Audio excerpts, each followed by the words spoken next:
Bonjour à tous, c'est le Bon Sorcier et aujourd'hui on va parler de sigils.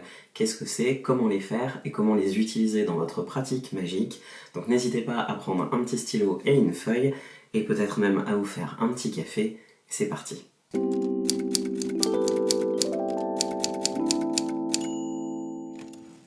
Alors, cette vidéo va être découpée en plusieurs parties différentes, notamment en 3 grandes parties pour essayer d'aborder des questions assez générales. La première partie, ce sera la définition de ce qu'est un sigil, donc qu'est-ce qu'un sigil.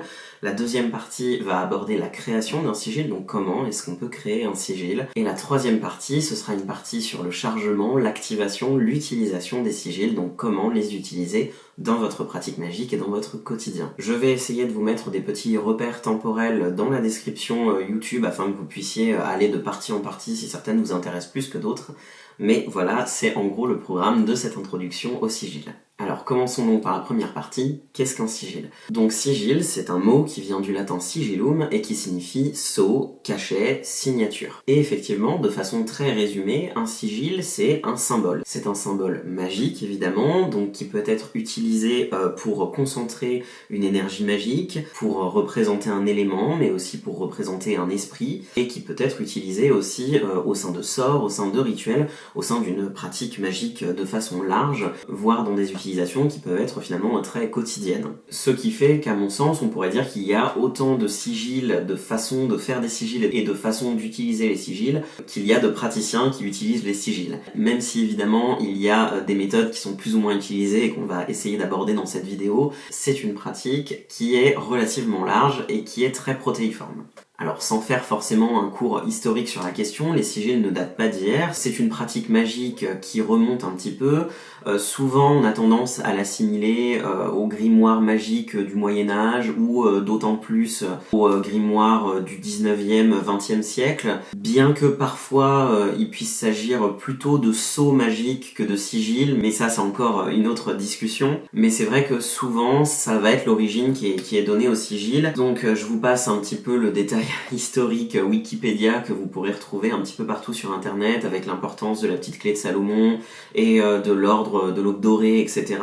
Et évidemment surtout de la magie du chaos. Ça va être des informations, si ça vous intéresse de creuser un petit peu, que vous allez pouvoir retrouver dans pas mal de livres et sur internet même de façon générale. Mais globalement, pour le bénéfice de cette introduction, on va dire que souvent l'émergence et l'utilisation des sigils est liée au concept de la magie du chaos. Cependant, à mon sens, c'est un concept qui dépasse un petit peu la magie du chaos, qui n'est pas forcément cantonné que à la magie du chaos et aux praticiens de la magie du chaos. Et d'ailleurs, c'est utilisé dans les sphères occultes à l'heure actuelle par beaucoup de praticiens qui ne sont pas forcément des praticiens exclusivement de magie du chaos, voire pas du tout de magie du chaos. C'est d'ailleurs mon cas et je me permets d'ailleurs de vous prévenir que cette vidéo est du point de vue de quelqu'un qui n'est pas un pro dans la magie du chaos. Cependant, j'utilise quand même beaucoup les sigils dans ma pratique magique, et personnellement, je trouve que même si on a tendance à lier l'émergence des sigils au grimoire du 19e, 20e siècle et à la magie du chaos, finalement, si on considère le sigil comme un symbole magique plus général,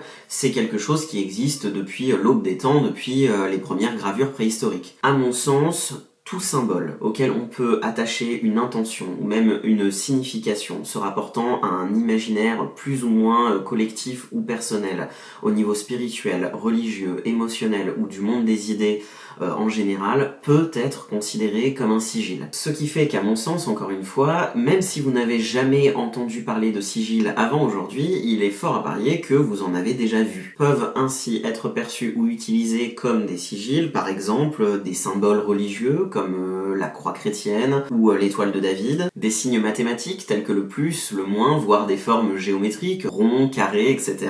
Les pentagrammes et pentacles qu'on retrouve effectivement souvent dans l'imaginaire collectif et aussi dans les sciences occultes, les runes nordiques et les oghams celtiques, des symboles même très généraux comme le trèfle à 4 feuilles, un cœur, une flèche, ce genre de choses, ou même des symboles plus spirituels comme la main de Fatma, la croix de vie égyptienne, le Nazar, le Triskel, et même les symboles monétaires comme l'euro, le dollar, etc.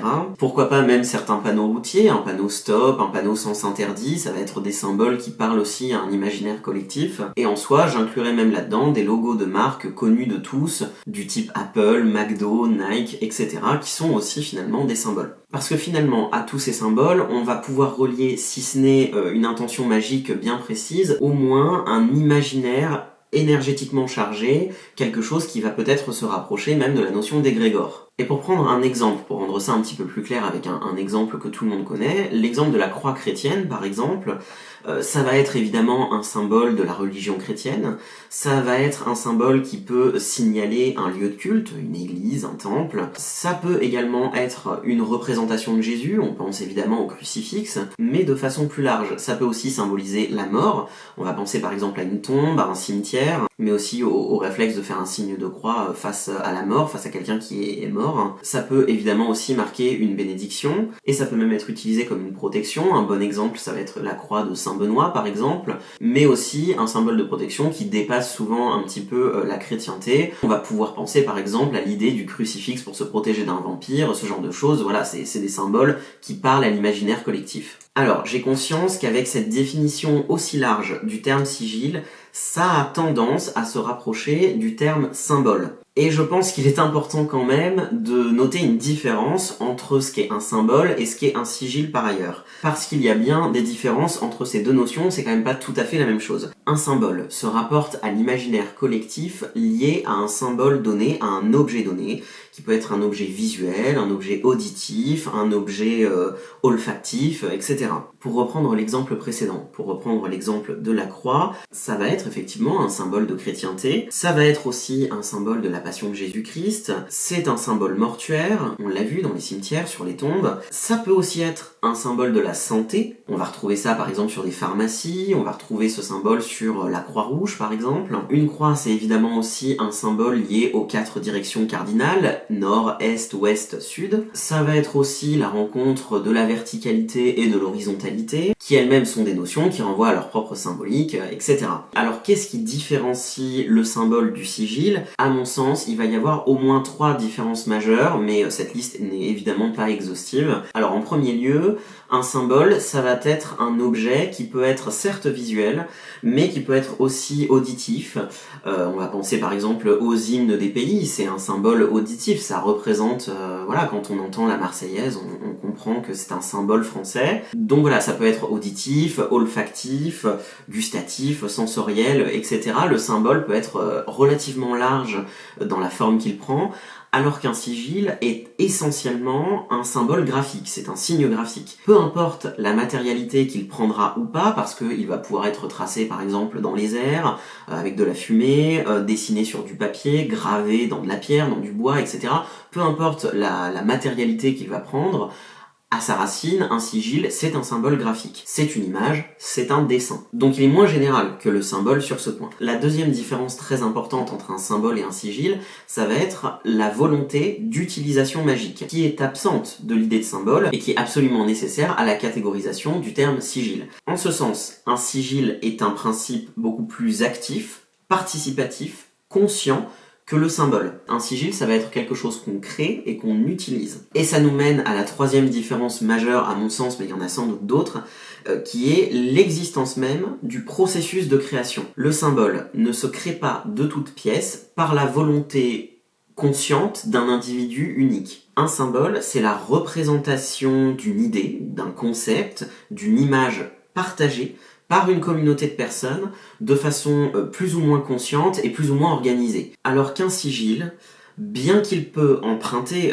tout ou partie de symbolique déjà préexistante, par exemple la croix, il pourra aussi et souvent même être créé de toutes pièces par le praticien afin d'obtenir un sigil qui va coller parfaitement à l'utilisation magique qu'il compte en faire. Et donc cette dernière différence nous amène à nous poser la question, pourquoi finalement ? Pourquoi utiliser des sigils dans sa pratique magique ? Alors comme toute pratique magique et spirituelle, les raisons peuvent être extrêmement diverses, mais pour en citer quelques-unes assez courantes, les sigils vont souvent être utilisés pour représenter une intention magique. Ça peut être la protection, l'abondance financière, la chance, l'amour, etc. Toutes choses finalement pour laquelle on pourrait se mettre à faire un sort ou un rituel. Les sigils peuvent aussi représenter une personne, un être, un esprit. On a souvent l'idée des anges, des démons, mais ça peut être aussi une plante, un animal, vous-même, etc. Voire dans une pratique animiste comme la mienne, être considéré comme des êtres à part entière, comme des esprits à part entière. Moi, une fois qu'un sigil est créé, je travaille avec et je fais un partenariat avec de la même façon qu'avec n'importe quel autre esprit. Et en soi, un sigil peut même être donc un processus de création d'esprit, mais ça c'est une discussion qui dépasse peut-être un petit peu cette vidéo, mais voilà. En tout cas, à mon sens, cette pluralité de types et d'utilisation de sigils, c'est vraiment ça qui en font des outils, à mon sens, aussi complets et aussi intéressants. Dans le cadre de cette vidéo, s'agissant d'une introduction au sigil, je vais me concentrer sur une utilisation des sigils qui me semble la plus simple, à savoir comme catalyseur d'une intention magique. En prenant des exemples concrets, en essayant de vous montrer le processus pas à pas de différentes méthodes de création et d'utilisation des sigils, pour que vous puissiez vous faire une idée de leur fonctionnement et éventuellement les intégrer à votre propre pratique si c'est quelque chose qui vous parle. Avant d'aller un petit peu plus en avant, je me permets quand même de préfacer tout ça en vous disant que, comme pour tout en magie, il n'y a pas une unique bonne façon de faire, ni forcément de très mauvaise façon de faire. Vous reliez à votre propre créativité, votre propre intuition et aussi vos propres recherches à l'extérieur de cette vidéo. Finalement, ça devrait être vos seules boussoles. Donc s'il y a des choses que je mentionne dans cette vidéo qui ne vous parlent pas du tout, qui vous semblent incorrectes pour vous, pour votre pratique, n'hésitez pas à aller chercher d'autres sources ailleurs, à faire vos propres essais, à faire vos propres recherches. C'est souvent là qu'on avance le plus et qu'on trouve les choses qui nous correspondent le plus. Je vais vous présenter quelques façons de faire, mais elles se basent majoritairement sur ma propre pratique, ma pratique personnelle, la façon dont moi j'utilise et je fais mes sigils au quotidien. Donc évidemment, ce n'est pas non plus une liste exhaustive, ni de façon de créer des sigils, ni de façon de les utiliser. Ça ne tiendrait pas de toute façon en une seule vidéo. Et évidemment, je précise aussi que je suis un praticien parmi d'autres, que je n'ai pas la science infuse, que comme tout le monde, fort heureusement, je continue à apprendre tous les jours dans ma pratique magique. Donc ce que je vous partage aujourd'hui n'est rien d'autre que ma propre expérience, en espérant que vous puissiez y puiser des choses et des ressources qui vont vous servir, qui peuvent vous enrichir et nourrir votre propre pratique, mais ça s'arrête là. Donc, après avoir vu tout ça, on va pouvoir aborder maintenant la deuxième partie de cette vidéo, comment faire des sigils, comment les créer. Alors, peu importe les méthodes de création qu'on va voir au fur et à mesure, ce qu'on va essayer de chercher en premier lieu, c'est une intention. Donc, je vais aborder ça au sein d'un exemple. Admettons par exemple que vous vouliez créer un sigil pour l'abondance financière. En premier lieu, on va essayer de trouver une phrase simple qui pose cette intention, si possible à l'affirmative et au présent, comme si ce que vous souhaitiez c'était déjà réalisé. C'est un principe qu'on retrouve souvent aussi dans les idées autour de la visualisation et de la manifestation, mais là c'est un petit peu le même principe. Donc dans notre exemple, ça peut être des phrases toutes simples, comme par exemple « je suis dans l'abondance financière » ou « je suis abondant financièrement » ou « mes finances sont prospères et florissantes », etc. Donc voilà, ça va être la phrase qui vous parle le plus, le but étant évidemment de trouver une phrase qui vous corresponde. Alors je sais que certaines personnes ne fonctionnent pas forcément avec des phrases, voire pas forcément avec des phrases affirmative, mais encore une fois je vous présente la méthode qui fonctionne le mieux pour moi et que moi j'utilise, donc voilà. Vous êtes libre évidemment et je vous engage même à faire vos propres essais, à voir ce qui fonctionne le mieux pour vous et ce qui vous semble finalement le plus juste dans votre pratique ou pas. Ça peut être aussi simplement un mot, par exemple abondance financière, protection, etc. C'est aussi des méthodes tout à fait valides. À mon sens, mais là encore ce n'est que mon avis, comme il ne s'agit pas d'une prière ou d'une demande, mais d'une création magique, personnellement je ne le formule pas comme une prière et je n'écris pas des mots comme merci ou amen ou ainsi soit-il. J'utilise des phrases simplement ou des mots que je choisis intuitivement, les plus précises possibles quand même pour englober l'intégralité de mon intention, mais encore une fois je vous invite à faire comme vous sentez et de la manière qui fait le plus sens dans votre propre pratique. En tout cas, une fois que vous avez formulé votre intention, plusieurs méthodes de création de sigils s'offrent à vous. Encore une fois, finalement, elles sont un petit peu infinies et il y en a beaucoup. Je vais me contenter de vous montrer un petit peu en détail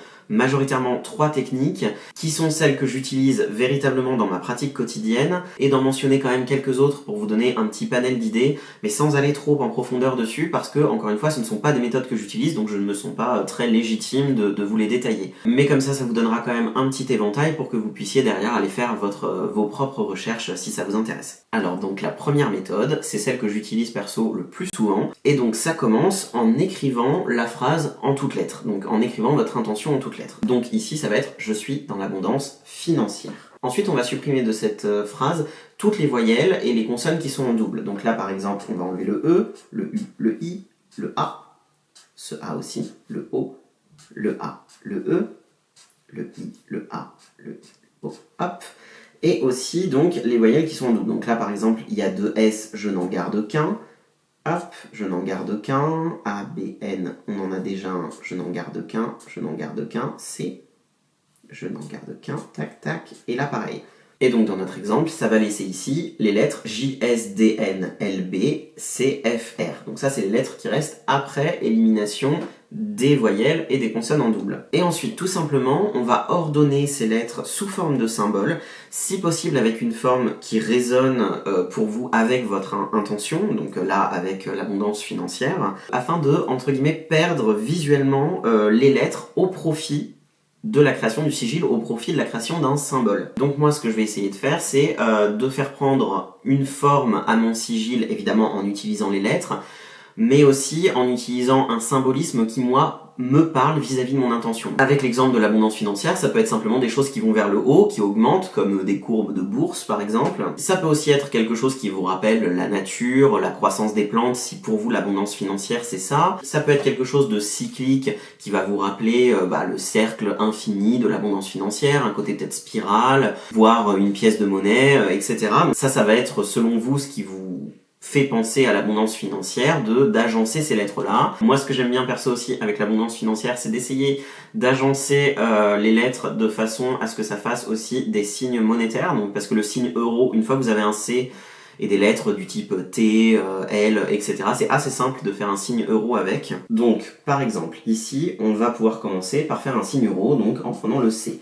Donc hop, on va tracer un C, et on se rend compte qu'avec le F, finalement, avec les deux barres du F, pour faire un petit peu un F ici, si je fais ça, on retrouve le F, et on retrouve le signe euro. Donc tac, on a le C et le F. Ensuite, pourquoi pas vouloir quelque chose qui donc va vers le haut, comme je vous disais, représente finalement un petit peu une petite courbe ascensionnelle, et avec ça, on pourrait faire ici la courbe du R, tac, vous voyez, là ça fait un P, mais hop, tac, ça fait un R, en faisant quelque chose qui monte.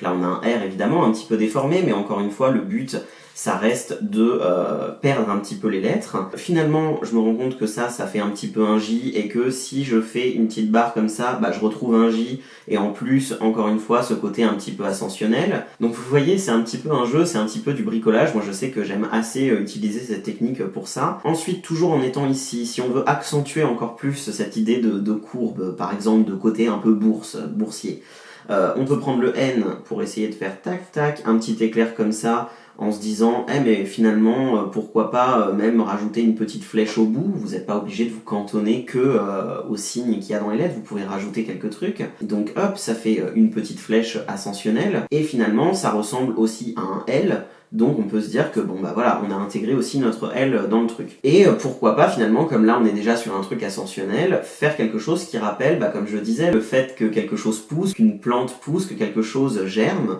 Donc par exemple, ça peut être intéressant de faire tac, ça avec le S, donc là on retrouve notre S, et l'idée que peut-être, hop, il y a une petite graine, et pourquoi pas rajouter le B en minuscule, qui fait effectivement cette impression de petite graine, qui est en train de monter, et de devenir donc financièrement quelque chose.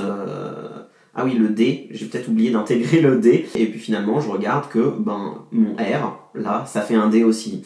Ça peut nous suffire. On peut en rajouter un deuxième si on préfère. Finalement, là, il va falloir vous lier un petit peu à votre intuition pour déterminer quand est-ce que vous êtes arrivé à un symbole qui fait sens pour vous. Ça, à titre personnel, c'est complètement un genre de sigil que je pourrais utiliser. Parfois, j'ajoute même une petite étoile ici, un petit rond, un petit truc comme ça pour faire un petit peu plus sens, un petit peu plus harmonieux. Donc voilà, avec un petit zoom, le sigil final ressemble à ça. Et donc ça, c'est un très bon exemple de sigil qu'à titre personnel, je me verrais complètement utiliser. Donc ça, c'est l'une des premières méthodes qu'on va pouvoir utiliser. On va pouvoir donc aborder une deuxième méthode, toujours dans cet exemple. Et ça commence exactement de la même façon, donc en posant votre intention et en éliminant donc toujours les voyelles et les consonnes en double. Donc là, on va reprendre exactement le même exemple. Je suis dans l'abondance financière. Donc ça, c'est toujours notre base. Sauf que cette fois-ci, au lieu de se lancer directement dans la création du sigil en utilisant les lettres directement, on va considérer ces lettres comme des ensembles de lignes courtes de lignes longues et de courbes. Donc je vais vous montrer ça pour que ce soit un petit peu plus clair. Ici, on va par exemple considérer que le J, c'est une ligne courte ici, donc une ligne courte. On va considérer que cet ensemble-là est une ligne longue, et que la petite queue du J, là, c'est une ligne courbe. D'accord ? On va faire la même chose avec toutes les autres lettres, afin de se créer finalement une espèce de petite banque de lignes courtes, longues et courbes. Donc, pour continuer à vous montrer, le S, évidemment, c'est une ligne courbe dans ce sens-là et une ligne courbe dans ce sens-là. Mais là, on les considère indépendamment du sens. Donc ici, ça va donc nous faire deux lignes courbes en plus pour le S. Donc on a fait le J, on a fait le S. Le D, c'est une ligne longue ici, associée à une courbe. Le N, c'est trois lignes longues, trois lignes de la même longueur, donc 1, 2, 3, ok. Le L, c'est une ligne longue, une ligne courte, une longue, une courte. Le B, c'est une ligne longue et deux courbes. Tac. Le C, évidemment, c'est une courbe. Le F, c'est donc une ligne longue et deux lignes courtes. Une ligne longue, hop, et deux lignes courtes. Le R, c'est une ligne longue, la barre ici. Une ligne courte, la barre ici. Et une ligne courbe. Et donc là, ça va nous donner 5 lignes courtes, 9 lignes longues, et 8 lignes courbes. Et donc une fois qu'on s'est créé cette espèce de petite banque de lignes courtes, longues et courbes, on va les utiliser de l'exacte même façon qu'avec l'exemple précédent, qu'avec la méthode précédente, pour créer, encore une fois, un symbole, un sigil qui va vous rappeler visuellement votre intention magique. Alors l'intérêt de cette méthode, c'est que si vous avez un petit peu du mal à organiser les lettres en tant que telles, comme avec l'exemple précédent, sans vraiment réussir à perdre la notion qu'il s'agit de lettres, puisque c'est un petit peu le principe, c'est un petit peu le but, ce qu'on veut c'est perdre de vue les lettres au profit du sigil, au profit d'un symbole, eh bien cette méthode-là sera peut-être plus adaptée parce que déjà à cette première étape, en ayant transformé les choses en lignes et en courbes, on est déjà sorti des lettres. On ne retrouve plus du tout les lettres, on ne retrouve plus l'intention initiale. Donc ensuite le but, ça va être d'organiser toute cette petite banque dans un symbole. Alors, à titre personnel, je trouve que de devoir faire un petit peu le décompte de tout ça au fur et à mesure qu'on dessine, c'est pas forcément la méthode la plus rapide. Donc là, pour le profit de cette vidéo et pour pas m'éterniser, je vais faire peut-être quelque chose d'un petit peu plan-plan, mais voilà, c'est surtout pour le profit de vous montrer. Ensuite, vous pouvez y passer un petit peu plus de temps pour trouver des symboles peut-être un petit peu plus riches. Mais par exemple, ce qu'on va pouvoir faire, ça va être utiliser 4 courbes afin de créer un trèfle à 4 feuilles pour la chance, par exemple, pour l'abondance financière. Donc 1, 2, 3... et 4. Très bien dessiné, dis donc.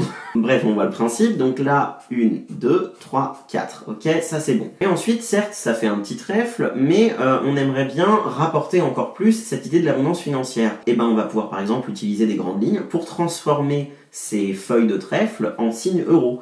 Donc hop, 2 grandes lignes, 2 grandes lignes, 2 grandes lignes, 2 grandes lignes.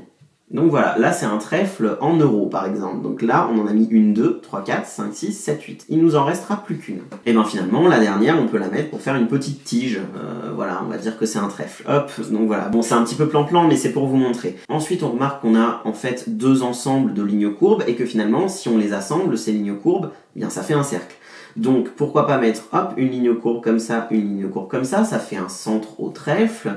Et pourquoi pas rajouter hop 2 lignes courbes ici pour faire comme un soleil.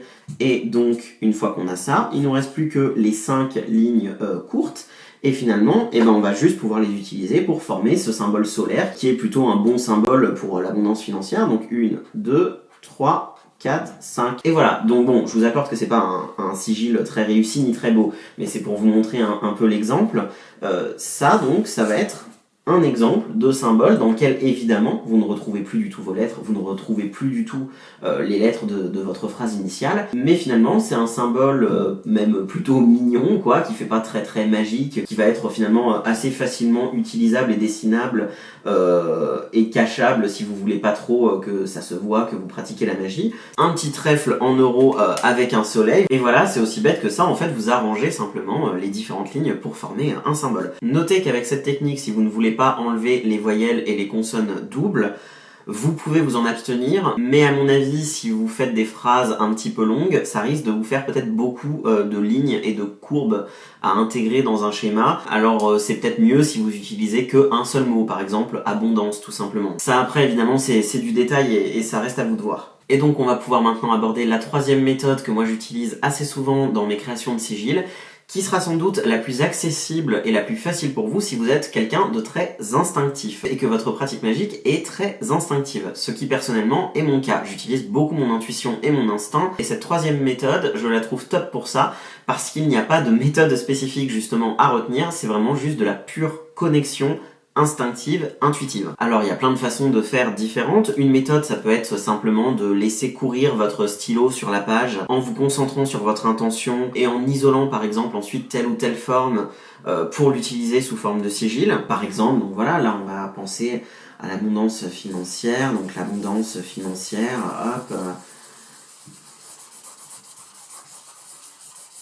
Donc voilà, hein, là ça va être évidemment du complet gribouillage, mais est-ce qu'on peut isoler là-dedans des formes? Bah oui, on va pouvoir voir que là il y a un petit peu un symbole de 8, un symbole infini, donc effectivement ça peut être cool d'intégrer ça. Là on voit qu'il y a des courbes ascendantes, des flèches effectivement, donc hop, pourquoi pas reproduire ça. Il y a aussi quelque chose d'un peu triangulaire, donc pourquoi pas, si par exemple ce que vous voulez c'est de l'abondance financière en montant les échelons d'une société, enfin voilà, peu importe. Mais voilà, c'est simplement pour vous montrer que simplement en laissant courir votre stylo, de la même façon finalement qu'on fait souvent avec l'écriture intuitive, l'écriture automatique, vous allez pouvoir trouver des formes peut-être que vous pourrez ensuite utiliser pour faire des sigils. Une autre façon de faire avec cette méthode, ça peut être simplement quelque chose qui s'assimile beaucoup à du dessin, en vous rapprochant de symboles qui vous parlent et qui vous parlent à votre idée de l'abondance financière. Donc par exemple, là ça va être du pur dessin, mais par exemple, ça peut être oui, des signes monétaires en les entourant, ça peut être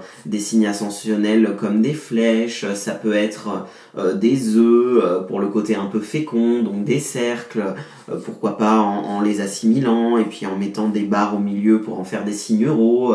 Voilà, tout ça par exemple, ça en soi, pourquoi pas, ça peut être un sigil en soi, et on n'a pas utilisé d'affirmation en réutilisant les lettres, on a simplement utilisé des formes instinctives, un dessin instinctif. Évidemment, si ça vous aide, ça peut être aussi une méthode qui s'utilise dans des états peut-être plus méditatifs, ou même des états un peu plus de transe. Après, par exemple, vous êtes connecté à une divinité ou à un esprit avec lequel vous travaillez en correspondance avec l'intention spécifique que vous avez. Ça peut être aussi une méthode qui s'utilise pour retranscrire des symboles que vous avez justement vus en méditation ou en rêve ou en projection astrale, etc. Enfin voilà, je pense que vous comprenez, c'est juste une méthode très instinctive, j'aime personnellement beaucoup l'utiliser, et c'est une méthode que je recommande aux débutants parce que évidemment elle est très accessible, elle n'est pas compliquée à comprendre, et surtout ça va vous obliger à travailler sur votre intuition, à travailler sur votre instinct, et c'est quelque chose que je trouve vraiment important de travailler, surtout si vous êtes au début de votre chemin spirituel et de votre chemin magique. Parce que travailler votre intuition et votre instinct, c'est un petit peu comme un muscle, c'est quelque chose qui se travaille, surtout si vous êtes intéressé par exemple par la divination, par ce genre de choses, je trouve que c'est très important. Donc voilà, ça c'est pour les méthodes que moi j'utilise personnellement dans ma pratique. Je me permets quand même de vous mentionner deux autres méthodes, mais en allant très vite dessus, parce qu'encore une fois, ce ne sont pas des méthodes que j'utilise, donc je ne me sens pas forcément très légitime de vous en parler en long, en large et en travers, mais ce sont des méthodes justement que vous pourrez retrouver par ailleurs sur internet ou dans des livres, donc c'est surtout pour vous donner ces petites clés si ça vous intéresse pour aller faire vos recherches ailleurs, si peut-être ces deux méthodes complémentaires que je m'apprête un petit peu à aborder vous parlent un petit peu plus. Et donc avec cette méthode, on commence effectivement par une phrase et par éliminer donc les voyelles et les consonnes, sauf qu'ensuite on va utiliser un espèce de petit tableau comme ça numéroté de 1 à 9 dans lequel on va remplir l'alphabet et où en fait on va faire correspondre chaque lettre donc à un nombre. Donc là J c'est 1, S c'est 1, D c'est 4, N c'est 5, L c'est 3, B c'est 2, C c'est 3 à nouveau, F c'est 6 et R c'est 9. Donc voilà, donc là on va avoir ces chiffres là et ensuite en fait on va faire comme une espèce de petite horloge.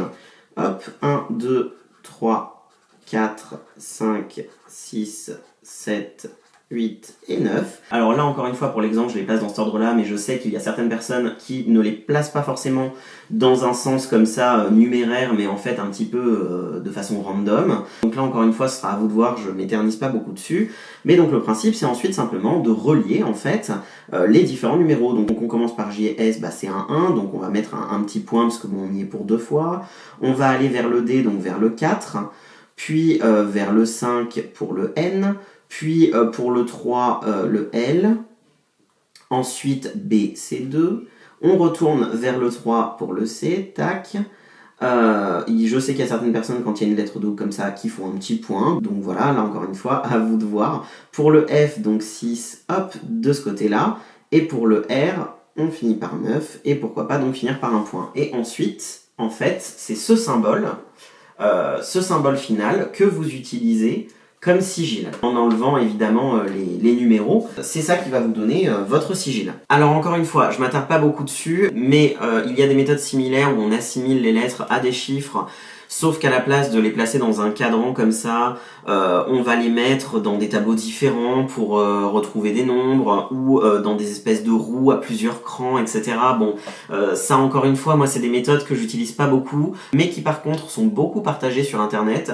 La dernière méthode que je viens de vous partager, je pense que c'est peut-être celle qui est le plus partagée, le plus utilisée, en tout cas sur les réseaux sociaux aujourd'hui. Moi c'est pas forcément celle qui me parle le plus, donc voilà, je ne m'éternise pas trop sur cette méthode, mais vous pourrez trouver plein d'autres ressources sur internet si c'est peut-être une méthode qui vous parle un petit peu davantage. C'est vrai qu'elle a le mérite de perdre complètement de vue les lettres, puisque du coup on leur donne une équivalente numéraire avant de les transformer, donc ça reste une méthode qui est assez satisfaisante en soi. Donc si elle vous intéresse, n'hésitez pas à aller faire plus de recherches sur ce sujet. Et enfin, une dernière méthode que j'aborderai aujourd'hui, qui est aussi intéressante dans l'utilisation des sigils, ça va simplement être d'utiliser finalement en tant que sigil un symbole ou un sigil déjà préexistant. Que ce soit finalement un symbole existant, donc on a parlé de la croix, des signes monétaires, de ce genre de choses, mais aussi de sigils partagés par d'autres praticiens et que vous reprenez avec leur autorisation bien sûr, mais il y a plein de praticiens qui partagent en fait des sigils libres d'utilisation qu'ils ont créés soit avec l'une des méthodes que je viens de vous présenter, soit avec des méthodes qui leur sont propres et que vous pouvez complètement utiliser si l'intention magique derrière match avec ce que vous souhaitez. À titre personnel, ce n'est pas forcément une méthode qui me parle beaucoup parce que déjà j'aime beaucoup le processus de création des sigils. En tant que personne qui aime bien dessiner et qui est une personne assez créative, c'est juste quelque chose que j'aime bien faire, mais aussi lorsque je crée un sigil, le processus même de création d'un sigil, pour moi, est un moment où je charge le sigil avec de l'intention magique. C'est un moment déjà magique que j'essaye de plus ou moins ritualiser et qui fait partie intégrante pour moi dans ma pratique du processus magique de l'utilisation du sigil. Mais ça, c'est une préférence très personnelle. C'est pas parce que vous allez utiliser des sigils préexistants ou des symboles préexistants que ça ne va pas du tout marcher. Là encore, c'est à vous de voir ce qui vous parle plus ou moins et ce qui fonctionne plus ou moins bien simplement dans votre propre pratique. Je sais par exemple qu'il y a certains auteurs comme Jason Miller qui invitent même certaines personnes qui se sont inscrits à ses cours ou même qui lisent simplement ses ouvrages à utiliser et à partager ces sigils dans l'esprit que plus il est utilisé et plus il est partagé et plus il est vu par d'autres personnes, plus il gagne en force et plus il est chargé. Donc c'est aussi quelque chose de complètement valide, là encore, c'est à vous de voir. Et donc, après avoir abordé toutes ces différentes méthodes de création d'un sigil, on va pouvoir passer à la troisième partie de cette vidéo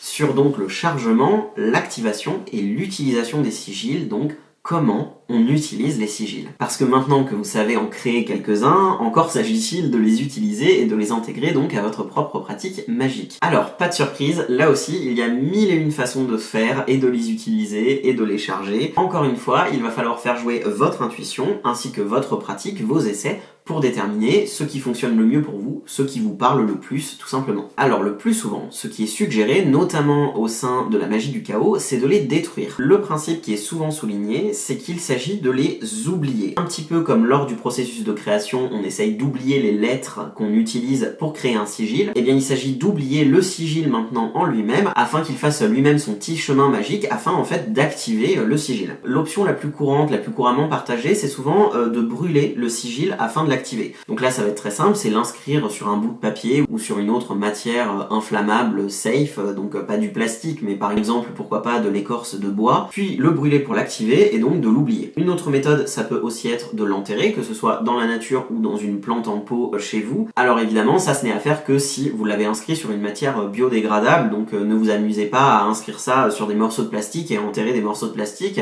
mais par exemple si c'est sur une écorce de bois, ou même une feuille d'arbre, une feuille de plante, ou même en soi du papier toilette, en petite quantité, c'est quelque chose qui peut se désagréger dans la nature, alors en très petite quantité, hein, encore une fois, finalement des matières que vous pourriez mettre au sein d'un compost en fait, tout simplement. Une autre méthode, ça peut aussi être de le détruire avec de l'eau, en laissant par exemple un papier se désagréger dans une bassine d'eau ou dans une ressource d'eau naturelle, voire en le laissant se faire emporter par l'eau. Donc là encore une fois, si vous le faites dans un milieu naturel, faites bien attention évidemment à utiliser des matières naturelles, à pas jeter des bouts de papier et des bouts de plastique dans des rivières ou dans l'océan, ça me semble évident mais voilà, je le rappelle. Et évidemment, selon l'intention pour laquelle vous avez créé ce sigil, ça peut être intéressant de le faire disparaître avec un élément qui est lié à votre intention magique. Donc par exemple pour une intention peut-être plus émotionnelle ou de quelque chose que vous souhaitez emporter loin de vous, ça peut être l'élément de l'eau pour son rapport aux émotions, au psychique, mais aussi spécifiquement peut-être de l'eau courante qui court au loin de vous. Donc ça peut être par exemple une rivière pour emporter quelque chose loin de vous. Ça peut être du feu si c'est une intention de destruction, mais aussi si c'est une intention solaire, que vous voulez charger d'énergie solaire. Pour quelque chose en lien avec l'abondance, ça peut être la terre. L'enterrer au sein d'un terreau fertile, surtout si vous l'avez mis sur une matière biodégradable, voire qui peut servir un petit peu de compost et qui va nourrir une plante, ça peut être une méthode très intéressante. Le laisser s'emporter aussi avec le vent, avec l'air, encore une fois, plus ou moins loin de vous. Enfin voilà, les méthodes là aussi de le faire disparaître sont un petit peu infinies, mais la majorité des gens, j'ai l'impression, aiment bien le brûler, sachant qu'évidemment, si vous avez créé ce sigil pour une intention avec laquelle vous travaillez avec une déité ou un esprit spécifique, vous pouvez le brûler avec une bougie de l'autel que vous avez dédié à cette déité ou à cet esprit. Enfin voilà, encore une fois, il y a beaucoup de possibilités différentes. Une autre méthode, ça peut aussi être, au lieu de le détruire, de le garder pour méditer avec, pour peut-être visualiser votre intention prendre forme, voire méditer profondément dessus avant de le brûler. C'est aussi possible de faire les deux, et pourquoi pas même, voilà, de méditer en compagnie d'un esprit ou d'une déité X ou Y avec laquelle vous auriez travaillé pour cette intention spécifique, voire la garder sur vous lors de travail dans l'astral ou de travail de trance, etc. Enfin voilà, là encore une fois, il y a beaucoup d'options qui s'offrent à vous. Une autre méthode dont les gens discutent peut-être un petit peu moins, mais qui est aussi beaucoup utilisée, ça va être d'accumuler de l'énergie sexuelle sur ce sigil. Par exemple, on peut utiliser la masturbation en se concentrant vraiment sur ce sigil et en accumulant toute cette énergie. L'idée évidemment, c'est d'accumuler toute cette énergie jusqu'à l'orgasme qui libère et qui charge le sigil de cette façon. Mais si vous avez des partenaires consentants évidemment à cette idée, vous pouvez aussi l'utiliser à plusieurs, soit évidemment encore en se masturbant à plusieurs, ou en dessinant par exemple les sigils avec de l'huile ou avec des fluides corporels sur les corps de vos différents partenaires. Alors j'ai bien conscience que cette méthode elle n'est pas pour tout le monde, personnellement c'est pas forcément une méthode que j'utilise, mais c'est une option tout à fait valide et on l'imagine bien qui peut être effectivement assez puissante puisqu'il y a beaucoup d'énergie véhiculée lors de ce genre d'acte. Une autre méthode, toujours dans l'idée de faire disparaître un sigil, ça peut être de le dessiner avec ou sur des matières qui s'effacent tout simplement. Donc par exemple, lorsque vous mettez votre crème de jour, vous pouvez le dessiner sur votre visage avec votre crème ou avec de l'huile, etc. hydratante pour le corps, pour votre visage. Pourquoi pas avec du maquillage aussi, ou même sous du vernis à ongles ou sur du vernis à ongles si vous êtes un pro en nail art. Mais ça peut aussi être le dessiner évidemment dans du sable, à la plage, avec des cailloux en nature, avec des feuilles, etc. Tout ça c'est des méthodes qui incorporent le sigil dans une idée d'effacement à terme. Évidemment, vous pouvez aussi les dessiner sur votre peau avec des marqueurs de tatouage temporaire, voire vous le faire vraiment en tatouage si c'est un sigil qui est extraordinairement important pour votre pratique, mais en tout cas l'idée de le porter sur soi est une méthode aussi. Vous pouvez l'inscrire sur un papier que vous mettez sous une bougie au sein d'un rituel ou d'une prière ou d'un sort, voire le graver au sein de la cire de la bougie. Ça c'est quelque chose que personnellement je fais souvent pour ajouter une petite couche en plus à des rituels ou à des sorts. Vous pouvez évidemment aussi charger vos sigils avant utilisation, donc par exemple avec la lune ou avec le soleil. Donc si c'est avec la lune, ça peut être intéressant d'utiliser une phase lunaire en correspondance avec votre intention magique. Et pareillement, si c'est avec le soleil, ça peut être intéressant de trouver un moment de la journée, par exemple lever du soleil, coucher du soleil, soleil au zénith, etc., en lien avec votre intention magique. Évidemment, vous pouvez aussi le charger avec des cristaux ou des pierres si ce sont des choses que vous utilisez dans votre pratique, mais aussi avec de la fumée, avec des plantes, avec de l'encens. Vous pouvez aussi utiliser des huiles rituelles, des eaux, des hydrolats de plantes, etc. En fait, de la même façon que vous chargez n'importe quel autre objet magique dans votre pratique, vous pouvez le faire avec des sigils. De façon un petit peu planquée et qui permettent à ces sigils de faire un peu partie de votre quotidien, vous pouvez les dessiner au dos de photos, de cadres, de tableaux ou de miroirs que vous avez chez vous. C'est encore mieux, là encore une fois, si c'est quelque chose en lien avec votre intention magique. Ça peut aussi être sous des paillassons, par exemple un petit sigil de protection sous le paillasson d'entrée de votre porte. Ça peut être aussi au-dessus de vos portes et de vos fenêtres. Ça peut être sur des amulettes, sur des bijoux, à ajouter même à des créations artistiques au sein de dessins, de peintures, etc.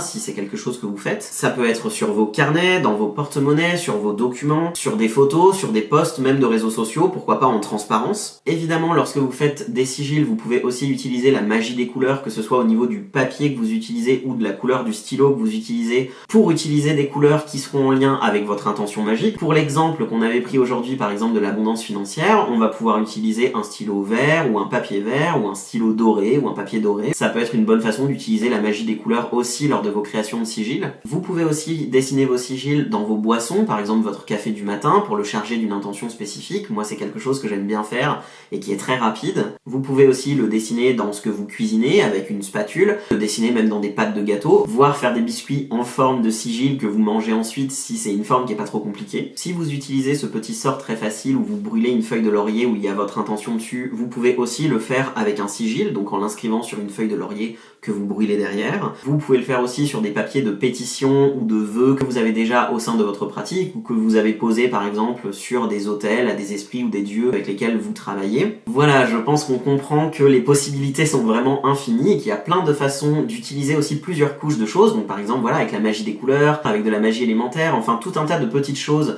en utilisant des alliés plantes ou des alliés d'esprits ou déités avec lesquels vous travaillez, etc. Tout ça, ça va être des choses que vous pouvez intégrer dans votre utilisation des sigils. Personnellement, j'ai beaucoup de sigils que j'utilise sans même les détruire. Voilà, j'en oublie certains parce qu'ils sont à des endroits où je ne les vois même plus.